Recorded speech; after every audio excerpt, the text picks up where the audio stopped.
Signs that you are settling for less than you deserve. Sometimes settling doesn't look like making a terrible decision. Sometimes it looks like staying in something that is not bad, but also isn't what you truly need. It's not bad, or that situation, that thing is not bad, but it's not what you truly want. You may tell yourself, at least I have something, or maybe you say something like, it will be better. But deep down, you know you are accepting less because you are afraid of losing what you have. So here are some signs that you may be settling for less.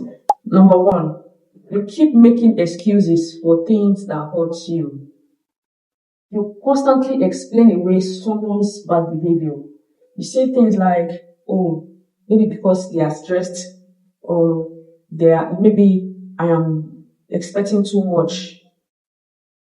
Understanding someone is good, but constantly excusing behaviors that repeatedly hurt you can become a way of ignoring your own need as one. Two, you are afraid to ask for what you need. You want better communication. You want more effort. You want more affection. You want more opportunities, or you even want support. But you stay quiet because you are afraid of being seen as a difficult person. You shouldn't have to make yourself smaller just to keep someone comfortable. You shouldn't do that. The third sign, you are grateful for bare minimum. Sometimes someone does something very basic and you feel like, oh, you should be extremely grateful because you are not used to receiving that. For example, someone gives you basic respect and you think, wow, I'm so lucky to have them. Let me tell you something. Appreciation is healthy, but being so deprived of something that the bare minimum now feels extraordinary, it's something that you should start looking into. The fourth sign is you keep hoping things will change without seeing real change. You hold on to this person or the situation because of what it could become. You keep saying things like, oh, one day they will appreciate me. One day they will treat me better. One day I will finally be happy. See, hope is important, but hope should not require you to ignore reality. You should look at patterns, not just promises. The fifth sign, you constantly compare your situation to something worse. You tell yourself, at least they don't cheat. At least I have a job. At least they don't insult me every day. You may be using worse situation to convince yourself that your situation is good enough. The fact that something is better than the worst possible situation doesn't mean it is good for you. The sixth sign is you feel like you have to earn basic respect. You constantly work hard to prove that you are worthy of love, worthy of attention, worthy of friendship, or even respect. You say things like, if I become better, they will appreciate me.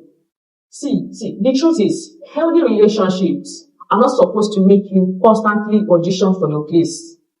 The seventh sign is you have stopped expecting much because you are tired of being disappointed. Oh, this is a very important sign. Before, you used to communicate your needs, you used to have a very big dream and expectations, but after you were disappointed repeatedly, countless times, you simply stopped asking. You now say things like, it doesn't matter anymore. Sometimes that isn't peace. Sometimes it's you being emotionally exhausted. The eighth sign is you are staying because you are afraid you won't find a better place. Why? Fear can make you accept things that you wouldn't accept on a normal day. You start thinking like, what if nobody else wants me? What if I leave and I regret it? What if this? What if that? What if this is the best I can? You need to stop saying that. You need to know that staying somewhere simply because you are afraid of something can prevent you from discovering something better. The ninth one, you ignore your values, your own values, just to keep something. You need to know that something doesn't align with the kind of person you want or you want to be, but you keep compromising yourself. You sacrifice your boundaries, your principles, your goals, your peace even, because you don't want to lose the relationship, because you don't want to lose the job, because you don't want to lose the friendship, or because you don't want to let go of that opportunity. Sometimes compromise is necessary, but losing yourself is not. The tenth one is you feel more drained than fulfilled. You need to pay attention to how some things make you feel constantly. Does it leave you constantly anxious? Does it make you feel exhausted all the time? Does it make you feel unappreciated? No situation will make you happy every single day. But if something is constantly taking away your peace, in fact, the thing really gives you a meaningful feedback. It's something that you need to start paying attention to. The 11th, you keep telling yourself it could be worse. This phrase can sometimes stop you from admitting that something isn't working. Yes, it could be worse, but your goal shouldn't simply be to avoid the worst. You deserve to build a life that is healthy, a life that is meaningful, respectful, a life that aligns with your values. You no longer, the 12th one, sorry, you no longer recognize yourself. This may be one of the biggest signs.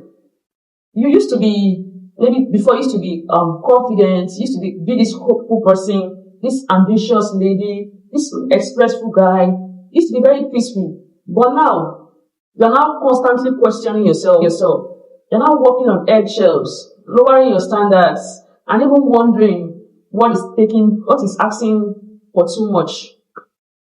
You're wondering whether you're asking for too much. If something requires you to abandon who you are just to keep it, trust me, the price may be too high. So one important thing that you need to remember is that deserving better doesn't mean expecting perfection. Everyone has flaws. Every relationship has difficult seasons. Every job has days that are frustrating. But the question shouldn't be, is this perfect? The better question should be, is this healthy enough for me? Is this healthy enough for me to grow, to be respected? Is this healthy enough for me to remain true to myself? Sometimes settling happens because we don't believe we have options. You don't have to immediately walk away from everything that is not perfect. Start by being honest with yourself. Ask yourself what question like, why am I accepting something that I know that isn't healthy for me? Why am I accepting it? Am I staying because I am genuinely happy or because I am afraid? Have I communicated what I need? Has there been real change? If nothing changed for the past or for the next 2 years, would I still choose this life? And the last one, figure everything else today. But you should never convince yourself that you need to accept less simply because you are afraid you might not get a better option. If this video was helpful, don't forget to subscribe to this channel for more videos like this, and let's grow together. See you on my next video.